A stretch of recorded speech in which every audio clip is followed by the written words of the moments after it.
thoughts, opinions, and general overall shade thrown on High at 9 News are those of the individual speakers and not those of High at 9 News, its audience, or its advertisers. The statements made do not constitute medical, legal, or financial advice, and for advice tailored to your specific situation, please consult with a licensed professional.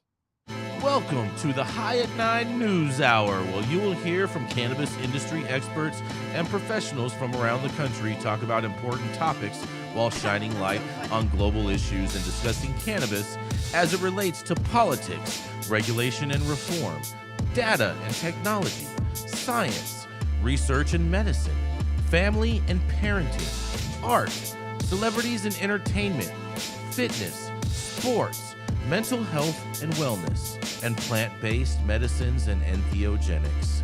Together, we are building a stronger community, fighting the stigma and creating change. With your hosts, Jason Beck and Rico Lamitte, joined by special industry expert correspondents from around the country, and daily antics brought to you by Cannabis. Coming to you live every Monday through Friday at 9 a.m. Pacific Time and high noon on the East Coast. And thank you all for getting high at 9 with us.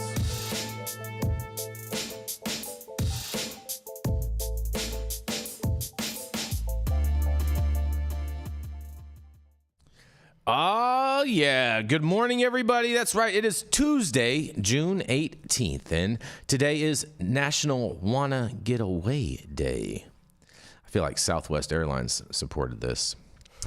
It's also National Splurge Day. Yes, I support it. I bet. I'm not touching that one with a 10-foot pole. It's also National Go Fishing Day because everybody needs to get away. And thank you all for joining us and getting high at 9 with us. It's also high noon on the East Coast. And please remember to like, share, and subscribe to us on all social media platforms. You can look up above on your screen to see exactly where we live on the internet. And we are live every Monday through Friday on YouTube, Rumble, Twitch, Twitter, Instagram, Facebook, and on our very own website at www.highat9news.com. But kicking it off first, that's right, we have the dope dad himself, Mr. Rico Lamitte. Is he in the building? Has he appeared? I do not see him. I don't see him anywhere. He is late today. He is a big late show today. And what's National Late Day? Do we know that? Is there one? There's got to be a tardy day. I'm sure there's a tardy day. I'm sure there is. Yeah. Every day in Rico's life. It's fair enough. Fair enough. Todd, you want to kick this off? Sure. All right. We're going to kick it off with the man with the golden voice, the founder of Digipath Labs, as well as the Smuggleverse, where you can buy all of your digital dank. That's right. It is Mr. Todd Denkin. Hey, buddy. Yes, sir. Thank you, Jason. Thank you to the big audience we have out there. And huge. Thanks for logging in. Huge audience. Huge. My story is from Marijuana Moment and our good buddy Kyle Yeager. Bipartisan Pennsylvania lawmakers announced marijuana legalization bill as neighboring Ohio readies the market launch across the border. Bipartisan Pennsylvania lawmakers have announced their intent to file a new bill to legalize recreational marijuana, soliciting support from colleagues amid a revived push reform in the legislature as neighboring states move forward to open legal cannabis markets. A co-sponsorship memo that was circulated on Monday, Representatives Aaron Coffer, Republican, and Emily Kincaid, Democrat, noted that a growing number of states have enacted legalization, including most recently Ohio, which is primed to open their market with the lion's share of their licenses perched on the border of Pennsylvania, as they seek to capture the Pennsylvania dollars in their markets. Accordingly, we believe that now is the time for Pennsylvania to move in a similar direction, and our bill establishes strong tenets for adult use market, they said. Text of the legislation isn't available yet, but lawmakers said it would create a regulated cannabis market under the State Department of Agriculture, prioritize social equity and small businesses, enact safeguards to deter youth, and generate tax revenue for law enforcement and local governments. We hope this bill will act as a strong starting point for discussions around legalizing adult use cannabis in a thoughtful, strategic way, they wrote in a memo to colleagues. Please join us in co-sponsoring this important piece of legislation. Offer said in a press release that the bill that will be introducing underscores our commitment to responsible regulation of the cannabis industry while addressing diverse needs of Pennsylvania's communities. By prioritizing public safety and consumer protection, this legislation will build on successful regulatory structure of the state's medical cannabis program, continuing stringent standards for product quality, packaging, and labeling to ensure the well-being of all consumers, he said.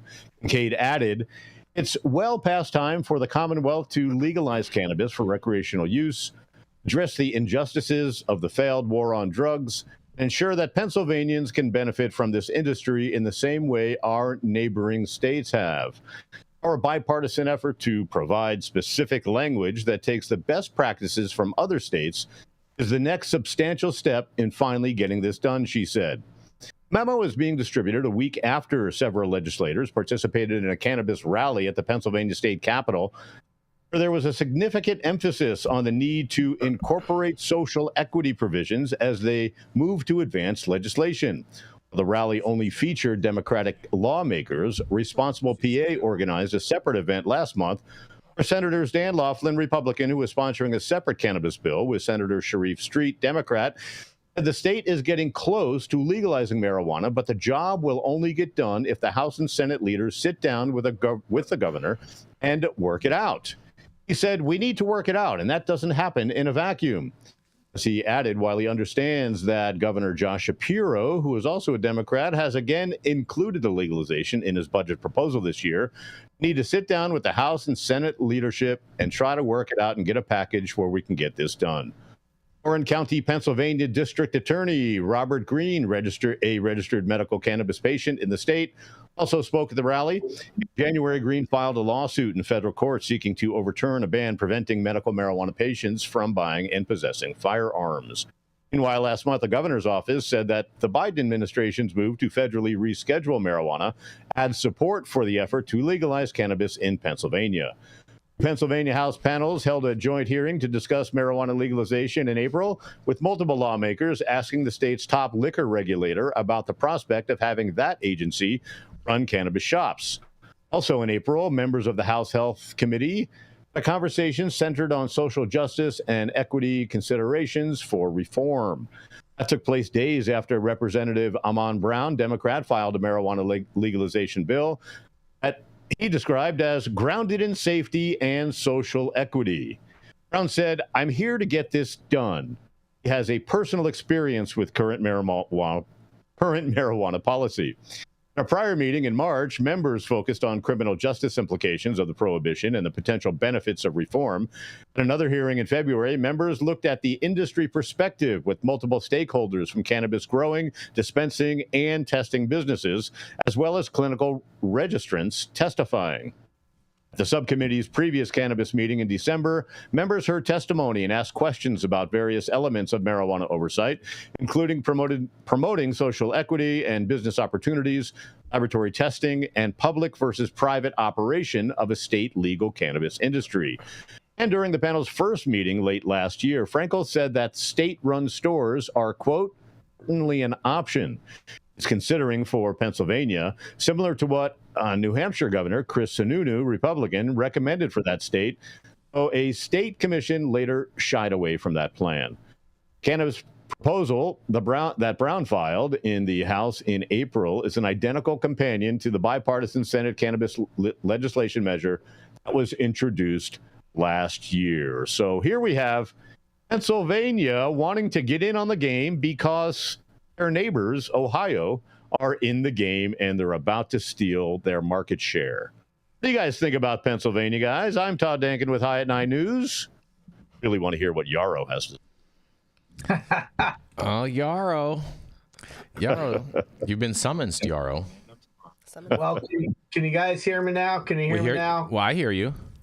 All right. So first off, let's keep it spicy. I got to stay on brand. Oh, boy. I find it really despicable to have an event where only one side of the aisle is invited and where there was only Democrats invited instead of having that be a bipartisan invitation and saying we're having a separate thing with the Republicans, but the Republicans have a competing, non-congruent bill. That doesn't make any sense to me. I think cannabis is by its nature inclusive. And I think if they're going to get anything done in that state, it's important to not have an event where Republicans aren't invited and or present in order to get things done, right? And so I didn't hear that in what was covered. I appreciate that they are front-loading social equity. They are certainly saying the right things, but when they talk about taking best practices from other states, I think that's where New York really shit the bed. And so what best practices they take from other states and why they're taking those best practices and making sure that that best practice. Are you moving away from me, Rico, or are you just messing with your camera? Because, hey, stop it. No, I'm just kidding. He's getting all sensitive. He's getting sensitive. He's like, fuck that guy, I'm zooming out. And so I think I think that it's really important when we are adopting policy from more mature markets to thoroughly stress test whether that is a cut and paste because, well, that's how they've done it, versus well, that's how they did it, and it worked really well compared with other things. And so we've talked a little bit about this state, and one of the things that they're adopting from other states that isn't working very well is a tax structure that is aggressively cannibalizing cannabis sales from operators before they're very even operated. And so I worry that Governor Shapiro looks at this new nascent regulated adult use industry as a cash cow. He's going to use that salve on other societal issues or to finance or support other worthy programs. And that is not learning from the lessons of other states. That is replicating problems. And so social equity, we can give out these words. And hey, by the way, did you know that the word social equity was coined by a white man? I learned that from Rico. Yeah, I bring it up every time. Oh man, I know. H.G. Frederickson, Idaho, You want to touch on that? 1968. I rolled my eyes. Why don't you touch on that, Rico? No, 1968. but here's the thing, right? When you say social equity, what matters is the details and the implementation of these policies. All about the implementation. And anything else is just blah, blah, blah. It's just everybody in a massage circle feeling good about rubbing each other's shoulders. Oh, you know about massage circles, huh? A little lotion party for you, Yarrow? Jesus. No comment. Did you use rub maps? How bad. We're going to have to start taking a sip of coffee every time you let me say Jesus Christ. Such a thing. I didn't even know that, Rico. The fact that you did just reminds me of how your intelligence is spread across many categories. He's a well-informed journalist. Lotion is spread across many categories. Or many crevices. This is why you're so moisturized, Rico. Surfaces. Oh boy. I think Pennsylvania has a chance to get it right. Do I think they're going to get it all right? You think they're going to get it right? Are you serious? Are you batshit crazy Do we have right a buzzer now? sound? Right. They got John Fetterman, man. Jason, and it makes for better plants. They And so elected John Fetterman to the Senate. You think Pennsylvania's going to get cannabis right? Are you serious? I trust cannabis coming from a guy that rocks a hoodie and shorts every fucking day more than I do in a guy in a suit. Just saying, man. Sure. Just saying. True that. I mean. Not where the lotion gets rubbed, Jason. Oh man, you guys are. You can pack a hefty bottle of lotion in that hoodie. You know what I'm saying, and not get detected. Just letting you know, Jason. Oh, bad. And in the little know pocket, evenly in the front, Do we gotta have be jerking. their Senate and House seats are between Republican and Democrat? Because like the fact that we're discussing them going anywhere and they're not even having a conversation collectively yet tells me that this is going to die on the floor of every place it hits. I have no problem with it dying on the floor. I would just be so laser focused as to say that any state that can't get the tax structure right, the rest of the stuff is going to wither on the vine because the tax structure isn't right. And that's the part where these other states say, oh, we're going to do it better. We're going to do it right. We're going to do it different. If you have tax structures that even remotely resemble what's going on in other adult use markets, you've already got it wrong. And if they're promoting socialist equity as the end all be all in this bill, it's destined for failure. Socialist equity. Socialist equity is what it's called, Yarrow. I don't know, not in this case. I mean, I don't think so. Because it is worth the effort. And even if it doesn't end up being what it was intended to be, we would be a worser society if we didn't try. Worser? Worser. I don't know about all that, but and I do understand your sentiment, though. I do understand the sentiment, though, there, Yarrow. You know, like how Jason speaks up when I'm about to disagree. This is not socialism. This is restorative justice. So social equity in this sense is not socialism. What you tell it. And by the way, can I just say, tell about it Tuesday. Worser is a word, okay? Do not fuck with my Scrabble game. What word is a word, Yarrow? Worser. Is Wordle still a thing? Worser? Is that like Worcestershire sauce? Worcester? Mm-hmm. No, that's a place in Massachusetts. Worcester, Massachusetts? Worser. All right, we're going to keep this train rolling. We're going to roll right into a commercial, and we're going to be right back. Oh, man, that was weird. Hey, you, America. Do I look like Sean Connery?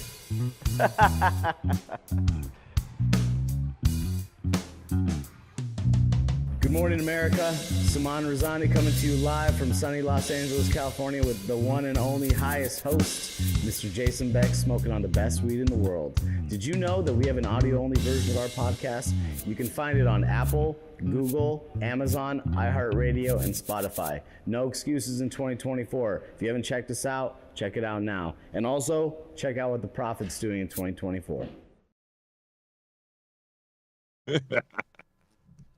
I thought Hunter Biden was more about lap dances. All right, we're back. We're back, Rico. We're back.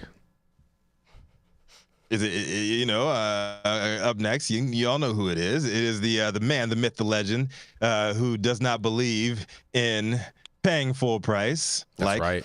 Bob Kraft when he leaves. Like Bob Kraft does when he leaves a strip mall. But he is known for smoking the best weed in the world and also being the highest Republican in every damn room that he walks into. Coming up with the next hard-hitting story of the day, it's our man, our leader, our guy, Jason Beck. Yes, and just so you know, the reason I don't pay for things in strip malls is because usually the strippers tell me they're taking care of everything. The idiot. Oh, yeah, no, I don't think so. All right. But nonetheless, you guys getting into the story. I got a story for you guys. You know, Rico, it was just Father's Day, just on Sunday. So my story is all about the pullout game. Okay? Because a marijuana MSO, the Cannabis Co., is exiting Florida in a corporate restructuring. That's right. They are pulling out of Florida, you guys. The Cannabis Co. on Monday announced a restructuring plan to expand to save the marijuana multi-state operator $10 million in annual operational expenses.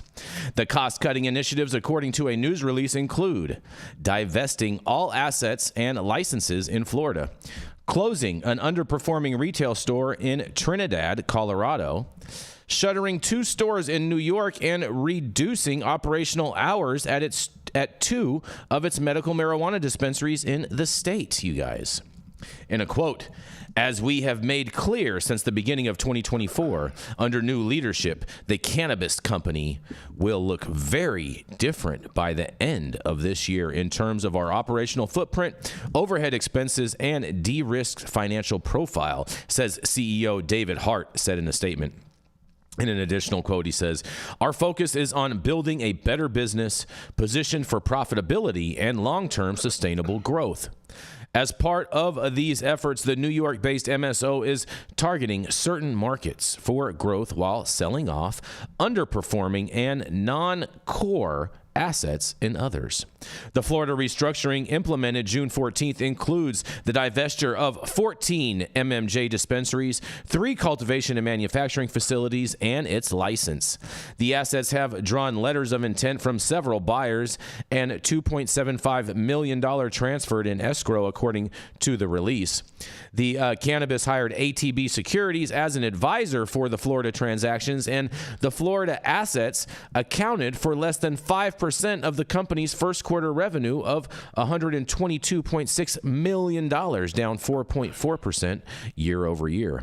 In New York, the company is reducing operational hours at its marijuana stores in Brooklyn and Riverhead and closed its Manhattan and Rochester locations permanently because of lease expectations. The Cannabis Co. said it will continue searching for new locations for those licenses, and the MSO is targeting growth in Delaware, New Jersey, Ohio, and Virginia. And last week, the company opened a retail outlet in Richmond and its 11th store in Virginia, and has another location, the state in Virginia, in development. The company plans to open its third store in New Jersey in the fourth quarter in Mays Landing, and the Cannabis Co. said it's upgrading its 5 MMJ stores in Ohio with an eye on converting to adult use sales later in this month and expanding their cultivation. In Delaware, the company is preparing for adult use sales, and its 3 locations in Reno Beach, Smyrna, and Wilmington. I'm sorry, I probably murdered all 3 of those cities, but nonetheless. And Hart told Analysis in March during a fourth quarter and year-end earnings call that the Cannabis planned to focus on the wholesale side of its business in 2024 after an audacious 2023, you guys. Well. Pull-out game is strong. I can't imagine why you would want to pull out of Florida, but apparently this company needed to. I mean, I would have trashed all those New York licenses and kept the Florida one, but I can't wait to hear what you guys have to say about this. Have you been to Trinidad, Colorado? No. Smart people pull out of Florida. This big. It's this big. I mean, like, I think it's funny. Get out of Florida while you can. A great example of how just because it works somewhere doesn't mean you can work for every market. And I think companies like MSOs need to really have a different strategy. Centralized buying doesn't work. I don't care if you're in the same city or same state. Things like that. You need to make sure that you know your consumer base, or it's not going to work everywhere. There's not a plug-and-play solution for cannabis retail. There's not. There's not. There is a brand called Plug and Play. Yeah, well, that's I was going to say, shout out to Plug and Play. Shout out to Plug and Play. Good people. Here's one of the reasons why somebody might consider exiting the Florida market. Why, Yarrow? Why? Mar-a-Lago. It's definitely not the weather. On DeSantis. No. Ground zero for Florida, man. They couldn't get hurricane-approved construction. I mean, it was going to be a statement out of question for the group, but okay. Orange paint. The reason why a company brainstorm this. The reason why a company might choose to exit the Florida alligators. Go for it, Yarrow. Go for it, Yarrow. Please. Is this Disneyland? on the limited license market? Once an operator has that license, they can actually open up as many dispensaries as they want, provided they meet some modest requirements that make opening a dispensary in other states look very, very complex and difficult. And so when True Leave or one of these other operators that has a big footprint in Florida talks about the number of doors they have in Florida, we need to recognize that once they've acquired that very valuable limited license market, the ability for them to open up a lot of doors is actually a lot easier. And so that means that you're not really capped in the same way that most people would think. And it also means that those licenses are still probably valuable enough to trade, hopefully for somewhere near what they paid for it, maybe even a little more. I don't know. But I think there is something to be said for MSOs no longer having the bravado that just because they have some Wharton MBAs, shout out to Wharton though, and that they've got a war chest, that they're going to come out and be able to do everything better, faster, quicker, more efficient in every market that they're in. I mean, we saw companies retract out of California, large MSOs. It's a very complicated market. I understand that. But what I'm saying is that for this MSO to pull out of Florida, like I would have pulled out of New York. Okay, I would have get rid of all the licenses in New York because they're basically worth nothing because there's zero enforcement going on anything in New York, and I would have focused all my efforts and doubled down on Florida. That's what I would have done if I was the CEO of this company. I agree with you. If I was in the driver's seat, that's what I would have done too. Yeah. Just I think this is a massive dropping of the ball by the Cannabis Co. Now in we've my got There's opinion. got to be information that we're not privy to because Or they're showing how difficult it is to make money in Florida. It's not difficult to make money in Florida, though, Todd. That's the point. It's not that difficult. Well, they can't get it on the ballot. They got a governor who hates it. It's difficult to run businesses that you see ads on TV. Kim saying, Rivers "Don't just vote opened for up their 200th store in Florida, bro. So I'm not buying that for a second. We've also said the Well, they barrier have a to entry big is medical not that market. high. They got However, I guess they're 30 million generating enough old revenue people. to sustain them. I mean, you know who likes weed in Florida? Floridians, because they have to live with Florida people. So yes, there's a great consumer base. I didn't get that. That didn't make any sense. It's okay. They're all medical patients. It's a big senior citizen community. I understand that. I get it, but I think this is a total blunder on the cannabis, formerly Columbia Care. That's right. Look, I'm not rooting for. I mean, I don't think you're wrong about pulling out of New York. That's what they should have done for sure. Mm-hmm. If I was looking at the strategy in a market that I think would do well in the next 24 months, I would rather put my resources into scaling in Florida than into watching New York and roasting my marshmallows over that dumpster fire. Yep. If it passes, so if it doesn't pass, doesn't matter if it passes or if it doesn't pass. It doesn't even matter. Florida is 10 times a better market than New York. You're down. I'm not defending New York. New York's a piece of shit. I agree with you. Okay. All right. I'm just saying, all right. I agree with you. All just right. trying to follow the money in the way of Rico. You know what I mean? Just following the money, you guys. Yeah. Hashtag FTM. Mm-hmm. FTM, baby. Follow that money. Yep. Speaking of following the money, we're going to keep this train rolling. We're going to roll right into the dope dad himself, who is a little tardy today, who thought it was late day, but apparently that's all the way in September, thanks to Nicholas Bradley. But that's right, is the dope dad himself. Maybe he was changing a diaper because he was dope dadding it. That's right. It's the dope dad himself, Rico Lamitte. Your hand. Thank you, y'all. Yes. I apologize for my tardiness, but I will not apologize for my passion, because today's story is going to be very passionate. So we're going to talk about cannabis in public. So last year, California's annual state fair became the first in the U.S. to give legal cannabis cultivators an opportunity to show up and prove that their work was the best. At 2023's inaugural California State Fair Cannabis Awards, winners took home silver, gold, and golden bear trophies, as well as bragging rights for a whole year. And they could tell everybody back home that their shit was better than the other 250-plus participants. 2024 marks the California State Fair's 170th anniversary, and on July 12th, as the fairgrounds once again open up to the public, attendees may notice that the smell of weed, it ain't going away once you leave that parking lot no more. That's right, because this year, as an expansion to last year's cultivator competition, for the first time in World State Fair history, the California State Fair will also be allowing on-site sales and public consumption. Oh yeah, according to the LA Times, Adam Shorn, for the first time in 170-year history of the California State Fair, visitors 21 and older will be able to legally purchase and consume cannabis on-site.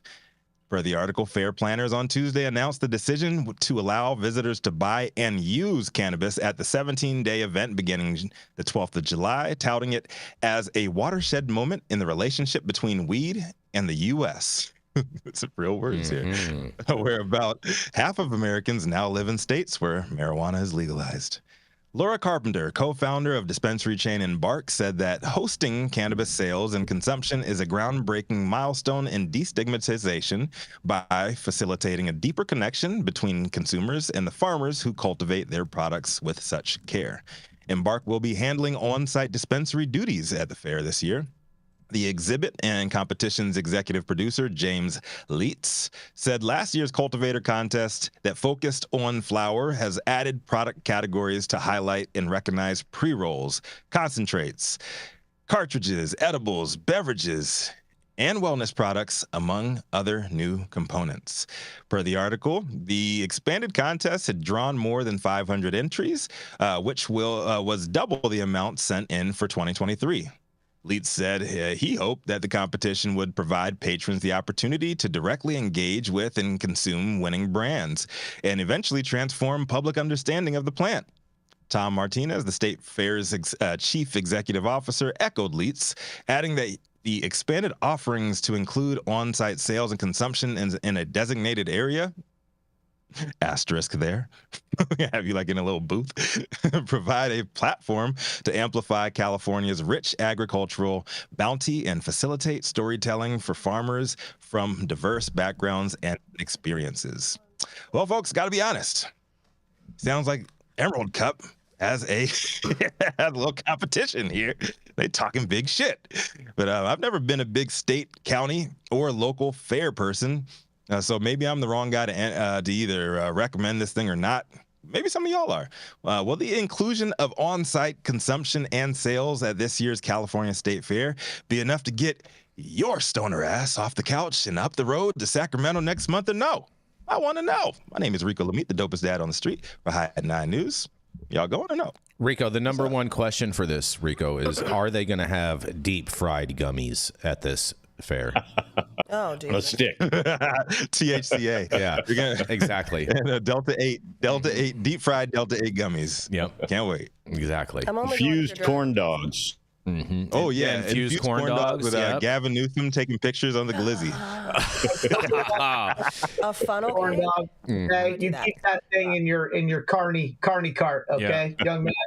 Yeah. THC glizzy. I think you're right, Jenny. I think you are right. It would be great if Gavin Newsom sponsored the funnel cake booth. That would be nice. Oh, my Can God. we do a dunking booth? Can we dunk Gavin Newsom distillate? No, because of his hair. They won't allow that. Give me that. That'll get a whole new A wasted meaning. distillate. Funnel cake. So as somebody who is judging for the California State Fair, Ooh, I a would judge. He said, "You ain't shit with your You have to Emerald rub Cup down for bullshit, that one, Jason." Yarrow. I mean, Yarrow's a hardware judge International. for the Emerald Cup, so it's okay. you say that every time.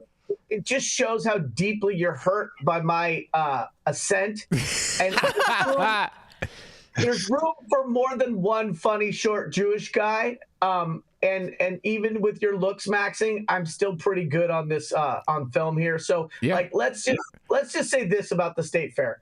We need to get a pedestal though for your chair.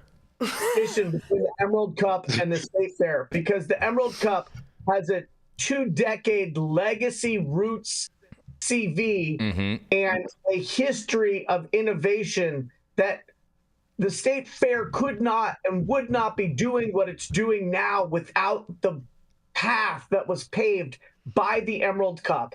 And the judging That process being said, is different. And but I judged partridges for both of these events. Not hardware, Jason, but the oil That is- inside. That is a hardware judge. Vape judges are hardware judges. Cannabis products are flour. So- I want to just kind of get you up to speed on that. So how do you determine? I mean, how do you determine what exactly is the best hot dog water? Go. I mean, so it's not all distillate, but it does. Jason makes a good point about the hardware. You want to have the proper ohms and the proper equipment so that you're getting the best expression out of whatever oil. Hopefully, it's not See? distillate. Please don't Hardware mention judge. distillate. It is hardware. It is hardware, but it's also products. I mean, like just in the fact that judging solventless was judging technique as much as it was cultivar selection, right? So I think that there's an argument to be made for both sides. Cute. Yeah, and it's arguably more complex because you don't get to interact with the flower, you don't get to break it open, you don't have that same organoleptic experience that you get when you get to put your head in a bag and really experience exactly what this was when it came off the stalk. And so the hardware, as my cohort has pointed out, the temperature settings, all of that stuff comes into play. Someday, Jason, maybe I'll take you aside and I'll teach you about the judging of what's inside the hardware. But here's what I wanted to say about the State Fair, all condescending snideness aside. The judging for the State Fair the first couple years did not include any human interaction and was just laboratory testing. This is the first year that they actually have human judges. The Emerald Cup has a 20-year head start on anything and anybody. Shout out to humans. In terms of really, really holding a high bar for how that judging process works with them. You know that, Jason, more than anybody else. The lift and the requirement and the commitment that it takes on the part of the judges to be fair and impartial and meet weekly and go through all of that. The Emerald Cup set a very high bar, and but for that and the road that they paved, there wouldn't be things like what the State Fair is getting to do this year. What was very interesting to me was that I judged cartridges for both events, and I assumed that there was going to be massive overlap between the SKUs that were submitted for the Emerald Cup cartridge category and for the State Fair cartridge category. And what was absolutely astonishing to me was that there was less than 10% overlap for the product and brands that submitted their and went to put their best foot forward. So that was stunning to me. And I think that this is progress, and I'm so excited about it. I wonder, Yarrow. How are you going, though? I wonder, Yarrow, if it's because of the fact that the Emerald Cup has been around for so long, so many more people know about it, and so not as many people entered the State Fair because no one really knows about it. It's not an established event, really, and this is just their first year that they're even allowing people to consume, even though we all know it's like, how are you going to stop people from consuming if they want to consume? I mean, it could be that. I think. Why doesn't the State Fair just pay for the Emerald Cup and just bring the Emerald Cup into the state? Well, They should. They should just contract the Emerald Cup to do that. I agree with that. Ooh, pick me. Go ahead, Jenny. Go ahead. Thank Go ahead. you. Anytime. It's my turn. Anytime. As a former Emerald Cup judge, I think aren't a couple of the Emerald Cup judges, didn't they take this on themselves and kind of maybe bring over some of the things that they were doing at Ganjier and some of the things that were happening at the Emerald Cup and maybe try and copycat just a little bit, but I mean, you do bring up a point, because the last year the State Fair, they only gave out awards based solely off of test results, and that was it. And so it seems like this year they are trying to develop some type of a program and bring more of the community involved in it. They obviously had a very low turnout last year, I would imagine. I like the grow off and things like that, where it's like, listen, here, you guys all get the same strain, same cut. Take it, same amount of time, do your freaking best with it. Show us what you can do talent-wise. Because you get spider mites, and you get spider mites, and you get spider mites. I mean, let's not give them spider mites, but I mean, maybe that's like having to jump over the turtle shells in Mario Kart. You want some powder mold? Are y'all going? Are y'all going to be going? I know Yarrow is. Yarrow's over here selling the shit out of it. Yeah, Yarrow's up there, though. You know what I'm saying? Let me find out you did a puff piece for Yarrow. When you spent a little time in an orange jumpsuit because of the orange hairs on the plant you chose to have in a plastic bag, the normalization of this industry, I'm going to embrace all of it. And to be able to go to the State Fair and have the funnel cake and have the wedding cake and have all of those experiences that normalize it, I am both feet in. I am facing forward. I'm excited about that. The country needs to, but my bent over, taking it too. They need to be able to see that what Dad did that wasn't allowed, that was a shaming, a banning from the Amish-style community, that now that's become normalized, and like the things that Dad has done are now accepted at the State Fair. And so I'm not taking my kids to the consumption lounge, but I want my children, I want my offsprings, I want my legacy to understand that this normalization has taken away that veil of what our parents did. Yarrow, can we let somebody else? Can we let somebody else get a little 2 cents in this? I understand you're passionate about this and everything, but I want to hear Todd. Will there be a bearded lady there? That's all I want to know. That's all you want to know, Todd? A bearded lady go, I'm there. But, cannabis isn't going to make me go to a fair. I'm not a fair guy either. I'm not driving to Sacramento for this unless there's like some if I live real there, reason. Yeah, exactly. Yeah, there was some friends wanted to meet there or something, but but I do like Christopher Brady's comment. He does say Yarrow is judging the infused suppository competition. Wow. The shortest string wins. Yarrow, can you please explain to us your judging process for that and what notes? Yes, ain't no pulling out of that. I'm all Ease about of the plug. insertion. You got me? What's that?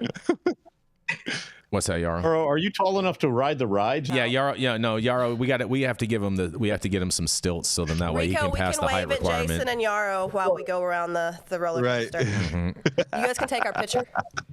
Oh, that would be good. They'd have good angles from down there. Like, what, I think me judging like the weed next to like big cows and stuff. Like what is the big draw to state fairs anyways? Is weed? They used to go buy a pig and the lady revitalize it? Yeah, it used to be like FFA, the Future Farmers of America, and all that, and all the kids would have an animal and they would grow, you know what I'm saying, grow up the animal, and then they'd sell it, get the money, all of that, win a prize, you know, or a little blue ribbon and all that. The world's largest pumpkin will be there. Yeah, I would believe that the world's largest pumpkin. I could see that. You know, all of those different types of things will be there. And the state's shittiest weed. A what? Oh man! Yo, why don't they? That's what they should have. I think we're onto something here. I think we should have like misfit weed and judging like misfit weed and shit. Well, you know what I think. You know what I think, Rico. I think they need to put.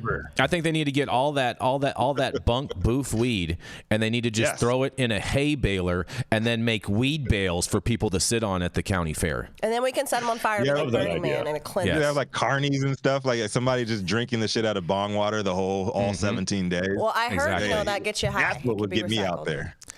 Allegedly. Yeah, we're not going to get into that bong water thing. Give me some weirdos. Right. Give me some weirdos out there and that we can gawk at, and I'll make the trip up. Yarrow. Yeah, fair enough. Yeah, find out what kind of a freak show it's going to be, Yarrow, and maybe we'll attend. Jason, should we go live from this? Similar to what we do here on a daily at 9 a.m. Mm-hmm. Interesting. All right, well, we're going to keep this train rolling. We're going to roll right on into a commercial, and we're going to be right back. The Control Tower from Highly Educated has perfected the dab. Utilizing the concept of thin film evaporation, you can waste none of it and taste all of it. The micro texture of the SE pillar increases nucleation at elevated temperatures. And with the tower propelling at 2,600 RPMs, it's certainly the most efficient dab experience to date. The Control Tower from Highly Educated. All right, stop whatever you're doing. Make sure that you hit that like button. I know you'll appreciate it. Jenny will appreciate it, and you will appreciate it. Also, make sure you subscribe to the channel if you're not subscribed already. And all of the articles that we cover on today's show, you can read directly on our website at www.highat9news.com. And we do want to thank all of you for hitting that subscribe button. We did hit 3,500 subscribers yesterday, so thank you all for hitting that button. And if you haven't yet, we encourage you to do so. I'm Jason Beck, and this is Smoky Vanilla. And if you want to feel as good as I look, then you need to get a stretch and smoke with Smoky Vanilla. Hi, I'm Smoky Vanilla. I have my bachelor's degree in kinesiology, and I'm a sports massage therapist and stretch coach. I focus mostly on individuals that are in sport with chronic pain or injury. I love to intuitively create and customize a session based on the individual that I'm working with. We'll go over a few postural assessments, work together to create a wellness journey based on the health history, past injuries, or anything still affecting you today. And we'll get you back on your feet right away with less pain.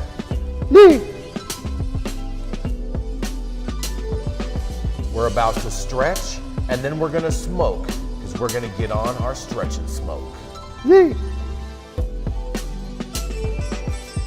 If you want to feel as good as I look, then you need to come on down and get a stretch and smoke with none other than Smoky Vanilla.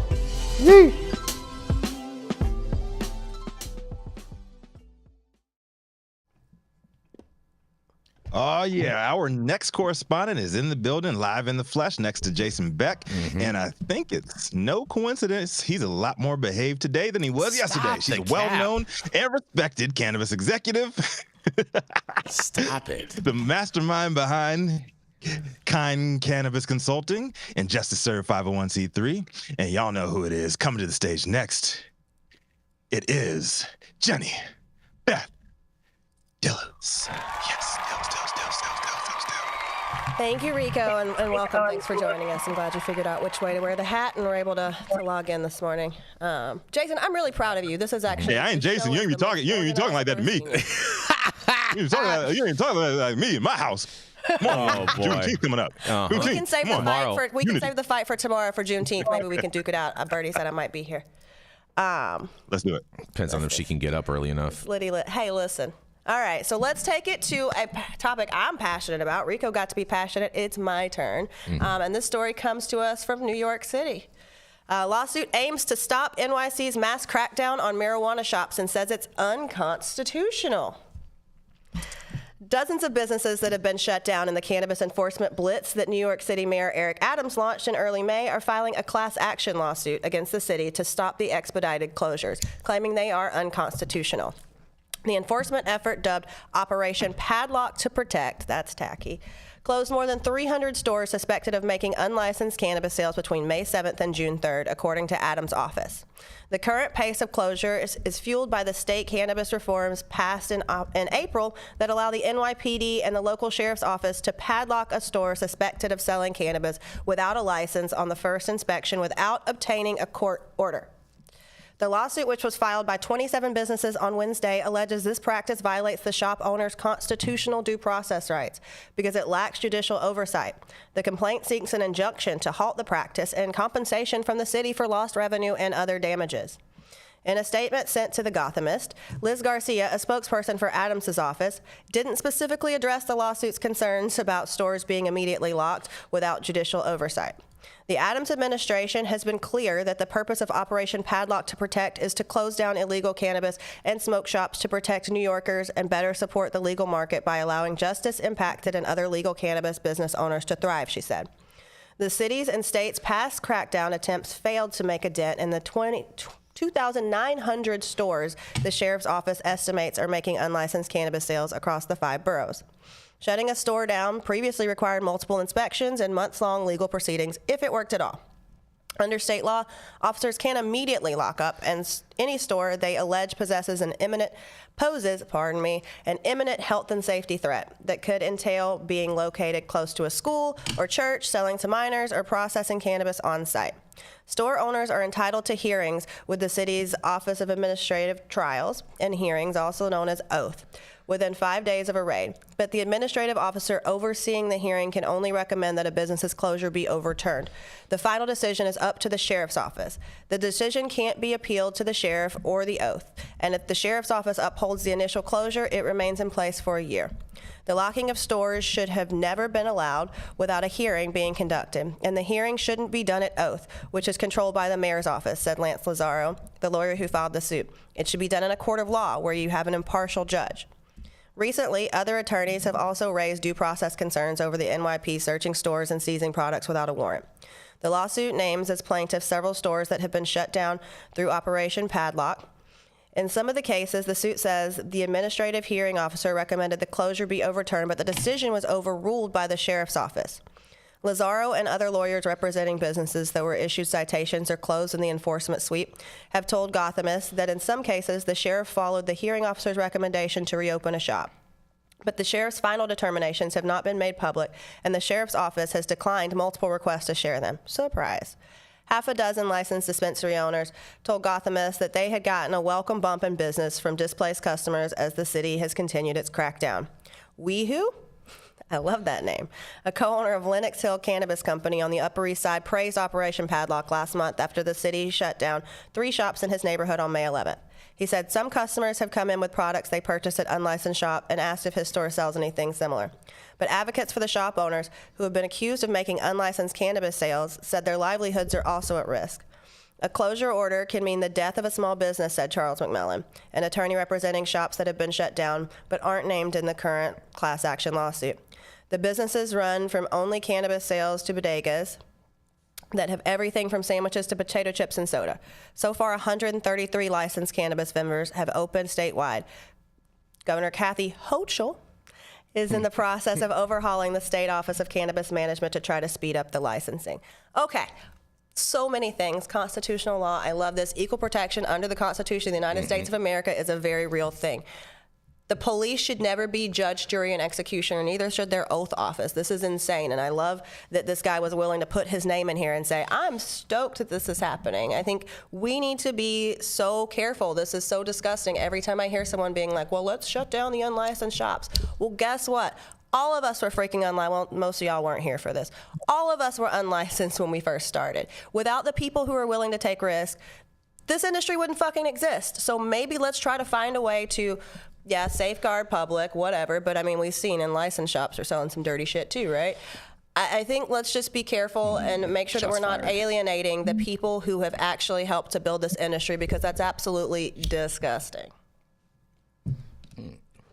Well, my favorite thing you said there was safeguard the public, whatever. I mean, I'll tell you what, Todd. I'll tell you what. We had less public health incidences around cannabis when it was illegal than we ever than we ever had with it while it is now legal. Now it seems like we get something new every week. Well, in worker standards, all that happened before is somebody blew up open blasting. Now we got, everybody like choking out because Holyoke can't seem to ventilate their facilities properly. Like these MSOs aren't following standards either. And let's be real, all the weed in those shops are tested. It came out of the California market. And right? $350,000 fine for the death of an employee, I think, is a very, very minimal fine. I hope my life is. Well, he was already sick. Come on, Todd. Are you serious? Oh, no. Okay, all right. I was just gonna say, I was like, coming out from you, I'm surprised to hear that. That was a close one, Todd. That was a very close one. You got out of that one by the skin on your head. In real time, the trap is actually. The trap is protected. In real time, the trap actually winning lawsuits now. The trap is winning a lawsuit, bro. And this, I love this story. Hilarious. This is like I'm so mad that she found it and I didn't find it first. Because New York is just the gift that keeps on giving, and this lawsuit is going to ensure that it is going to keep giving to us. It is giving. Yes. It is giving. They should just it's basic constitutional law. Yeah.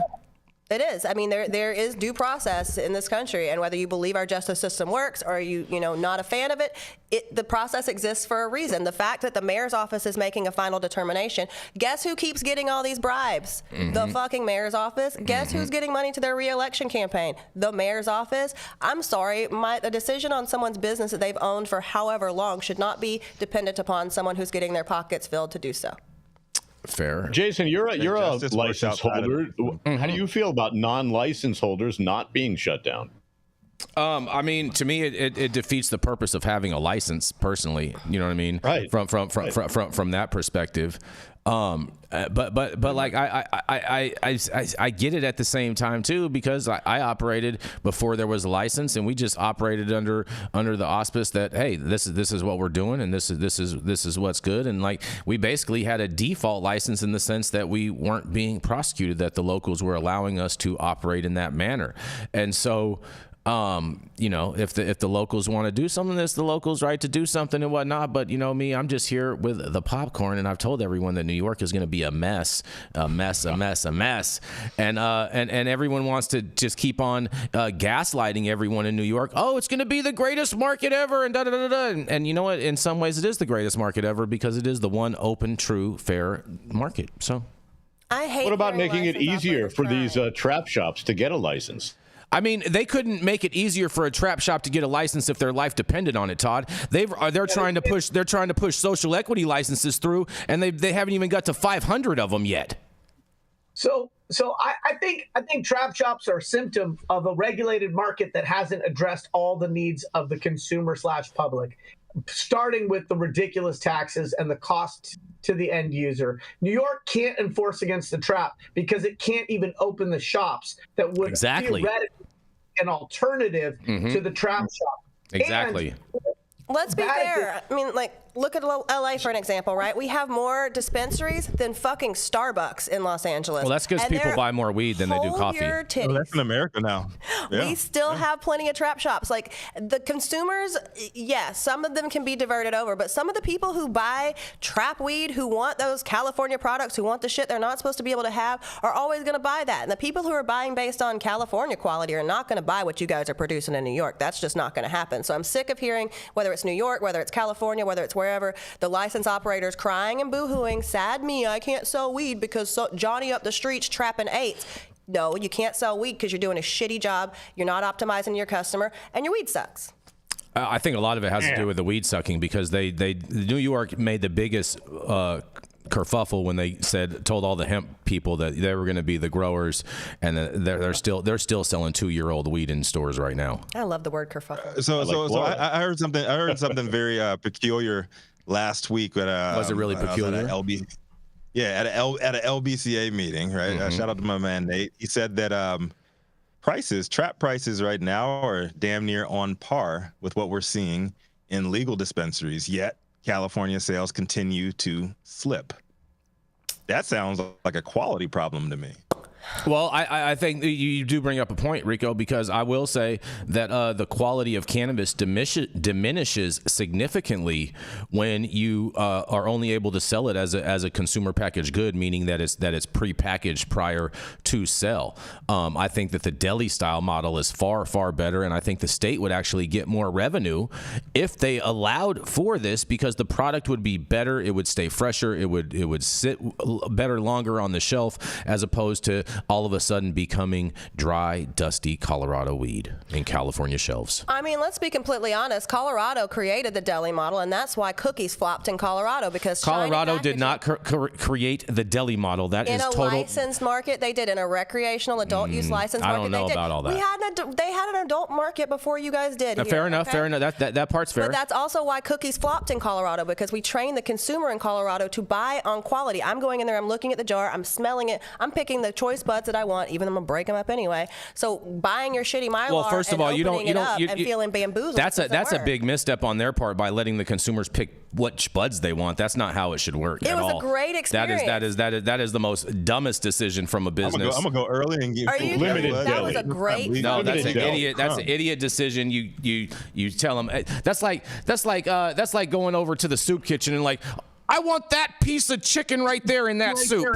But the soup kitchen, you're getting it for free, right? I mean, that's ridiculous. Don't you go to the deli and pick the piece of chicken you want? Don't you go pick the piece of No, I don't. No, I don't. I go up to the sliced meats and I tell them I want that and slice them like this. You've been eating meat for a year at this point, so like let's calm down and scroll that back. But it was a really cool experience to be able to walk into the shop and feel like you were taking charge of your own shopping experience and able to make your own decision. It was fucking cool. I agree with you that the deli style is cool. I agree with that point. But my point is that if customers saying, "Oh, I want that nug," you're fucking tripping. We did it for years You're and years and freaking years, and you tripping. know what? That is People enjoyed stupid. it. Well, I'm sorry that you find it stupid. That is stupid. Then you don't understand the deli style model. I do understand the deli style model. The deli style model is, they want an eighth of this. Okay, perfect. We're putting it up. We're putting it in a sandwich bag, sticking a sticker on it, and you're out the door. If you want to pick a couple choice nugs, like far be it from me to hamper your joy of going home and busting up this big cola. If you're buying an ounce, I feel like that's more realistic. But if you're buying an eighth, that's just totally ridiculous. Well, if you go and pick a bunch of choice buds, I might weigh you out to an ounce quicker than I would to an eighth, right? So maybe you just choice budded yourself into an comes from a upsale. long line of it's total bullshit. Jason, shit out of your mashed potatoes. I'd rather shop in my store than yours, I guess. I don't know. You're wrong, Jenny. No, I'm right. You're wrong. I'm right, and we did it. You're wrong. It's When's the last time you served some weed in a store? Just the other day. Serving it all day. So, yeah, we get it. So I appreciate that you stood up political for us. Mm-hmm. I appreciate it because New York is the gift that keeps on giving in terms of headlines. I do think that New York is the capital of many things. They're on the map for food. They're on the map for finance. I mean, this is a California weed. Significant market and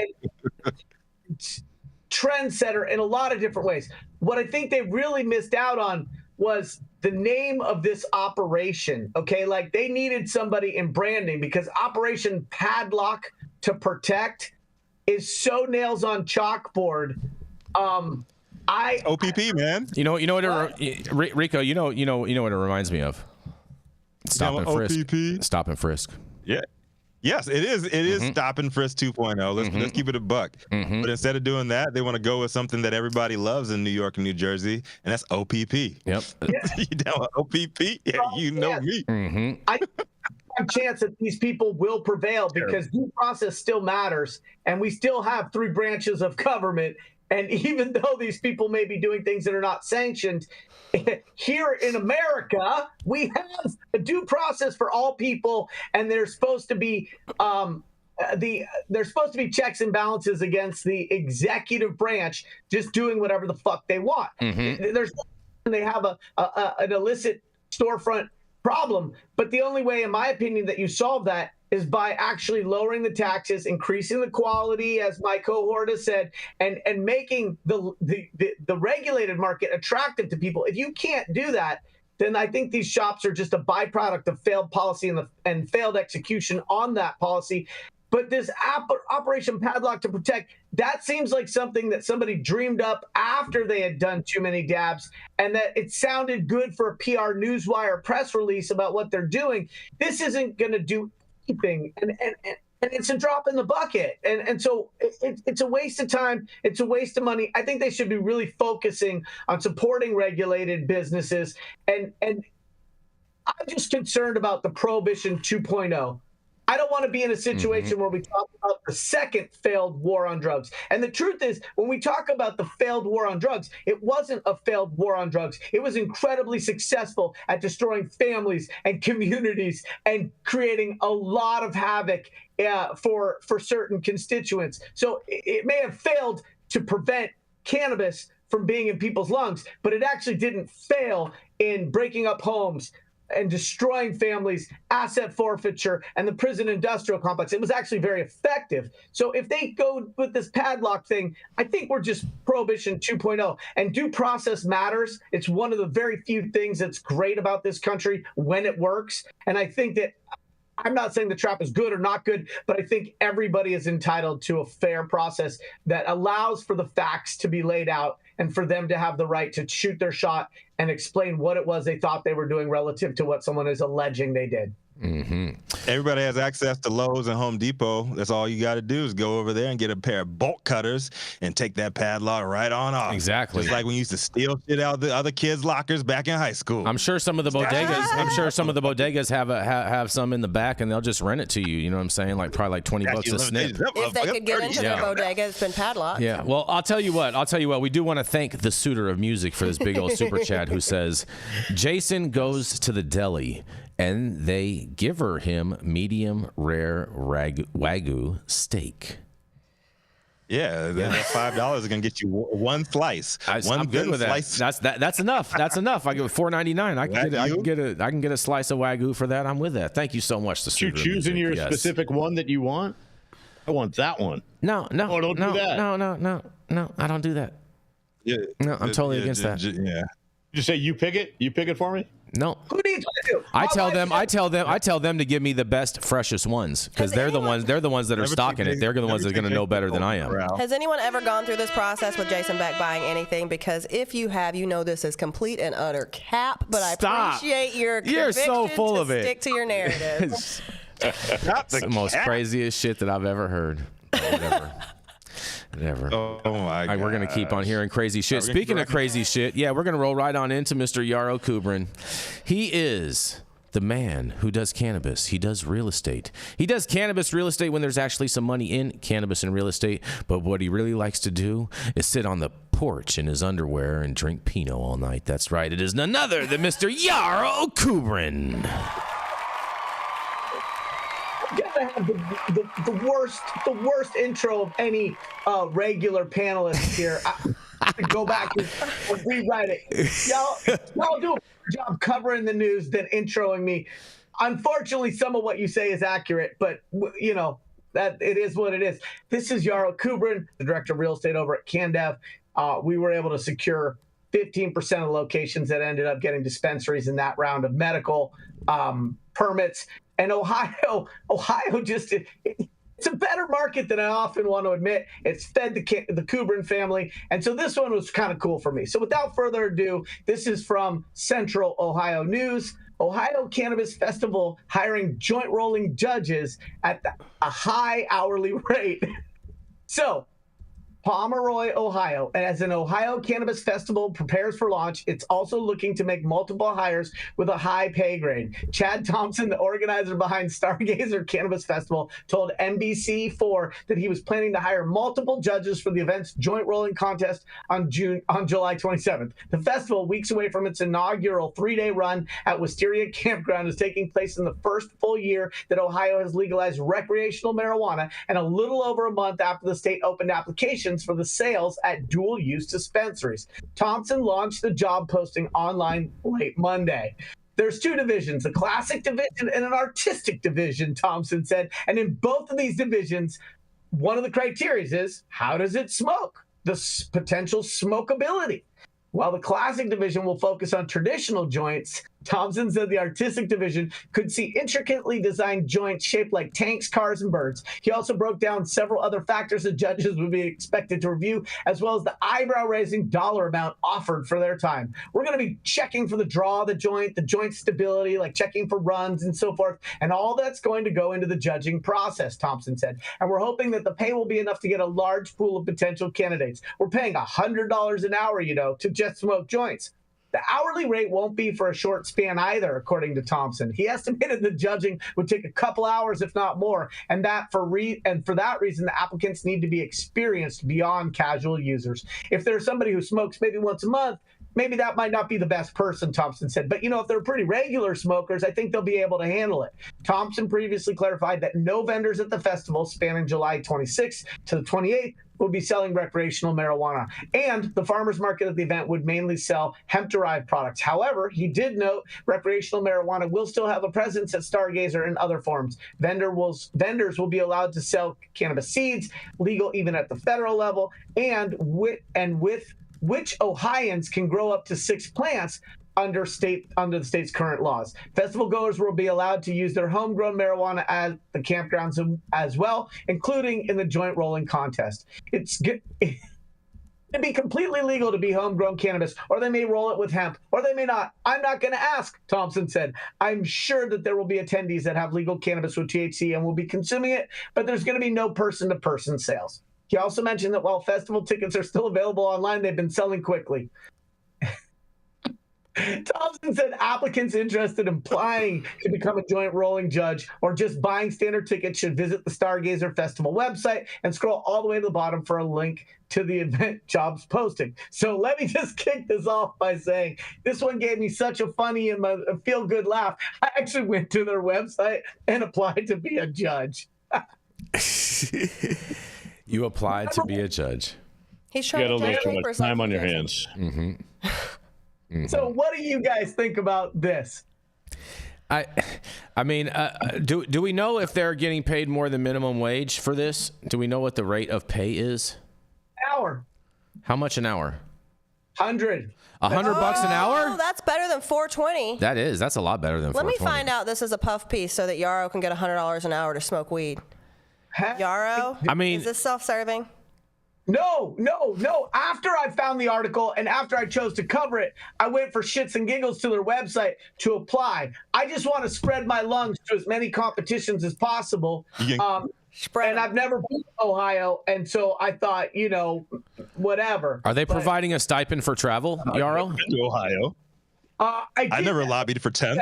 If I was going to be there, it would have to include that. I'm not self-funding. Ohio, swag like Ohio, down in Ohio, swag like Ohio. That sounds really bad. When did we get an You might have Judge Jason. I know you have a little bit of experience. Yeah, I may just apply. I may just apply for this. $100. $100 an hour. How many hours does they say it's going to take for you to judge? I'm billing for my travel time. It doesn't say. I say you just take your time. Mm-hmm. Take your time. Mm-hmm. I'm gonna need a nap. How many joints can you get through in an hour? Exactly. Hey, would you rather take that $100 an hour? Would you rather have that? Would you rather take that $100 an hour, or would you rather have a breakfast conversation with Nick Lachey? I'm about to be smoking. I think I'd do both. I think I would invite Nick Lachey to come judge with me. Nick Lachey? Yes. I didn't know Nick Lachey was an option. About the limitations of his body of artistic work. Okay, that not. Yeah, he's it's an not, artistic body, all right. Just so you know, Jenny, anytime an Ohio story comes into play, Nick Lachey is always fair game. Then I'm going to Ohio, but I will also tell you, I'm about to be smoking at the same speed as those hourly paid trimmers. Oh man, you guys! All right. I'm gonna go into our last story. Our last story, you guys. This is pretty cool though, Yor. I'm glad you found that. That is super interesting. I do have to warn you guys. This is a sad story, you guys, because the cannabis industry has lost someone. You guys. Johnny Boone, that's right, the godfather of grass and the cornbread mafia leader, has passed. Omerta. It's the Italian word for code of silence. And it's tattooed on the back of Kentucky's most notorious marijuana growing ringleader. But while secrets around the cornbread mafia will forever be rooted in Marion County, there is now one undeniable fact about his most high profile resident. The godfather of grass is gone. A good old boy from Kentucky, he tried to make a living to put bread on the table and turned that living into the largest marijuana farming operation in U.S. history. John Robert Johnny Boone, known as the godfather of grass for his role as the leader of the cornbread mafia, one of the nation's largest domestic producing marijuana syndicates, died on Friday in Marion County. He was 80. Joe Keith Beckett, one of the Central Kentuckians convicted in federal court in Louisville for his role in the infamous cornbread mafia, confirmed that Boone died on Friday night.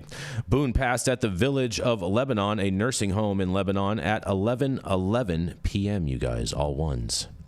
He is survived by his wife, Marilyn Fenwick Boone, a daughter, Robbie Randall Cox of Springfield, three sons, John Robert Boone Jr. of Campsville, and Gene Boone and Jesse Boone, both of Springfield. His sister, Julie Giffey of Lexington, and 7 grandchildren and 2 great-grandchildren. The visitation is Monday from 4 to 7 p.m. and Tuesday from 8 to 11 a.m. at the River of Life Community Church in Springfield, followed by the funeral at 11 a.m. on Tuesday. Johnny was kind of a visionary in the cannabis world. He held his guns on what he believed, and that's just the way he was, Beckett said. What we did back in the 80s and even earlier, which was frowned on somewhat, has now come full circle, and it's pretty well accepted in society today. The marijuana business once spread across 9 states, you guys. And although high-profile law enforcement raids involving Boone happened across decades, Kentucky Secretary of State records for the last 6 years show a business was incorporated called Beckett and Boone Cannabis, LLC.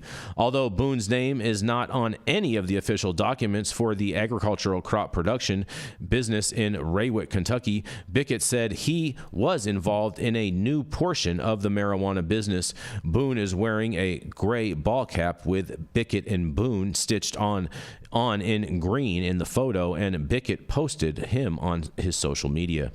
The business produces organically grown CBD products per its website, and in a quote, the term cornbread mafia was coined over 40 years ago on September 15th, 1978 by one of our Kentucky growers when he reclaimed one of our marijuana fields that had been seized by local law enforcement.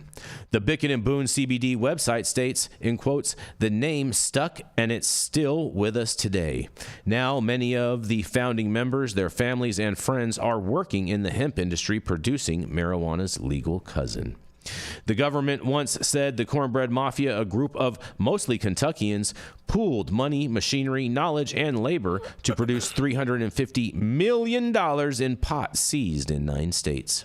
And that's only what was seized. Boone guarded his fields with Rottweilers whose vocal cords had been surgically removed so they could attack silently, the Courier-Journal reported back in 2017. And in quotes, to fend off rippers who might try to steal his crop, his crew set booby traps, including fish hooks hung at eye level, tripwires to dynamite, and live rattlesnakes tied to poles. Man, watch out, rippers. Jeez. Yeah, this is awesome. And Boone, despite a white, bushy beard that made him look like Santa Claus, did his business armed with semi-automatic Tech-9 handguns and AR-15 rifles. Pow, pow, Santa Claus is black. Yeah. Black, that's cap. 2A strong. That's funny, Rico. Boone spent the last 4 years of his life out of the headlines after a lifetime of creating them. COVID led to a early prison release for him, and while his criminal record stretches to the 1960s, he received an early release from federal prison in Ohio in May of 2020 after he's asked for the compassionate release following the death of 9 men from COVID-19, the highest of any federal prison at that point in the coronavirus pandemic. Nearly 150 inmates and staff were infected with COVID-19 at the Federal Correction Institution in Elkton, where Boone asked Western District of Kentucky Senior Judge Charles Simpson to release him after serving 42 months of a 57-month sentence for growing 1,000 or more marijuana plants. But that was just his last in a long line of convictions. In the 1980s, Boone was convicted for possession with intent to distribute pot, a 5-year sentence, and unlawful manufacture of 1,000 plants or more, receiving a 20-year sentence and paroled in 1999. That 20-year sentence was for running a marijuana operation from which, on a cold, snowy October night in 1987 in central Minnesota, federal agents seized 185 tons with a T of marijuana. In all, that 1987 raid uncovered the biggest marijuana farming operation in the United States. 27 farms, 25 of which were outside of Kentucky, across 8 Midwestern states: Illinois, Indiana, Kansas, Michigan, Minnesota, Missouri, Nebraska, Wisconsin. 64 Kentucky residents were charged, including 49 Marion County residents, and the final process street value was $364 million. The entire illegal cooperative, officials found, could be tracked back to one tiny rural enclave in central Kentucky. That's right, moonshine mentality, you guys, because in a quote, "It all went back to a handful of good old boys in Marion County," a 1989 piece in the Courier-Journal magazine said. Then Assistant U.S. Attorney John Lee, who helped prosecute the case for the Minnesota raid, said the Kentuckians had a moonshine mentality. They came from an era where moonshine had been prevalent, and such live and let live attitudes had easily led moonshiners' children and grandchildren into marijuana with little guilt or stigma attached, the Courier-Journal reported. So how did it all work, you guys? That's right. Without pagers or cell phones, a farm would be rented or bought. The land would be plowed. A crop of corn would be sown, and then scattered among the corn, marijuana would be planted in fields as large as 20 acres. Sometimes the marijuana was planted directly among the corn, and sometimes it was grown in a small greenhouse and then planted in the rows. In a quote, "Once it was all planted, it would be watched inconspicuously, often by 2 men or by a man and a woman posing as husband and wife," the Courier-Journal reported. Another farm might be rented to process the marijuana, and Kentucky had its own history of raids on the cornbread mafia, like in 1983, when more than 20 Kentuckians were arrested for growing about 22,000 plants at farms in Hart County. In November 1986, Kentucky State Police raided a Woodford County farm that was processing marijuana. That raid netted 4,600 pounds of marijuana. A dozen people were arrested. That was the last large processing center of its kind in the state, and in 1986, Kentucky was the nation's leading grower of marijuana, but stiff penalties and enforcement within the Commonwealth led to smaller, more secluded operations. With the raids, seizures, and arrests continuing, one thing came clear to officials: the uniform uncooperativeness. That's right. In a quote, "In fact, the unwillingness of Kentuckians to talk would become almost legend," the Courier-Journal wrote back in 1989. But authorities identified Boone as the ringleader. In a courtroom speech in Minnesota during his April 1988 conviction, his speech enhanced the moonshiner image back in Kentucky. In a quote, with the poverty at home, marijuana is sometimes one of the things that puts bread on our tables," Boone said. In another quote, "We were working with our hands on earth God gave us. I don't understand why the law would take us for so long." His then girlfriend, Mary Jo McDonald, who was the camp cook, said before her sentencing, "We're just good old country folk, and we're not trying to do nobody no harm." She was sentenced to 5 years. Johnny Boone was beloved by the community, and Boone later spent 8 years on the run before he was found in 2016 outside Montreal, Canada, living under an assumed name. He was beloved and respected those in the community, buying air conditioners for schools. Former U.S. Marshal Rick Kubrin told the Courier-Journal in 2017 that the community repaid Boone with their loyalty.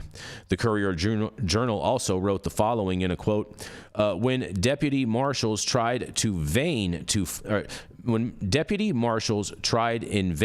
find him during the 8 years he spent on the EM, they ran smack into a wall of silence in his former hunts former houts like Springfield and Loretto. They were very honest, McCorbin said. They said they would tell where he was even if they knew they would not snitch on him, is what they're saying.